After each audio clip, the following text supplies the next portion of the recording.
Hey y'all, tonight a delicious, moist, slow cooker meatloaf recipe. You know, many times we cook meatloaf and it always comes out dry. People kind of sway away from making it because of that dryness. Tonight I'm going to give you 2 tips that will guarantee your meatloaf is moist every time.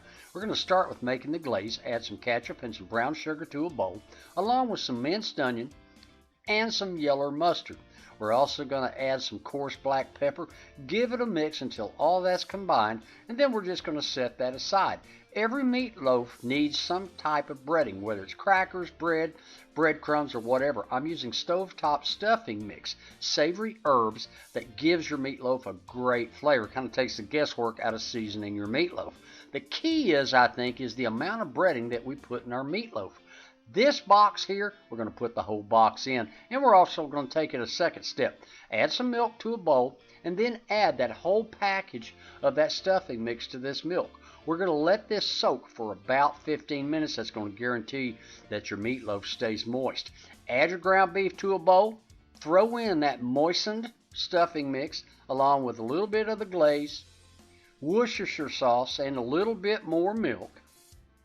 Minced onion, you can use fresh onion, I'm using dried, and then a little bit of salt and coarse black pepper.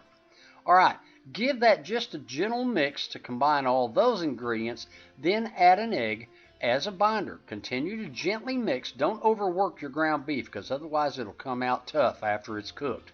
Alright, once you have all that mixed in, go ahead and pour that out on some parchment paper, and we're going to form this into a loaf shape, like you see here.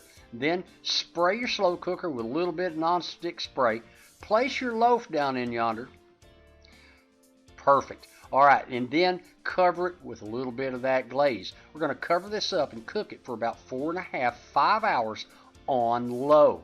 I guarantee you when this comes out, I'll show you right here when you lift that out. No fat, no grease. That's because all that breading absorbed all of it. Give it a shot of glaze. Put it under the broiler for about 5 minutes to let that caramelize. Let your meatloaf set out and rest for about 5 minutes. Go ahead and place it in a platter and slice it up. Delicious. Serve it over a bed of mashed taters. Hey, moist, tender, delicious. I hope you guys give this a try. The full recipe and directions and the tips is listed in the description box below the video. Click that show more button and it'll pull all of that up. Thanks so much for stopping by. Don't forget to subscribe for more easy and delicious recipes. Leave a comment. I'd love to hear from you. And until next time, bye-bye, y'all.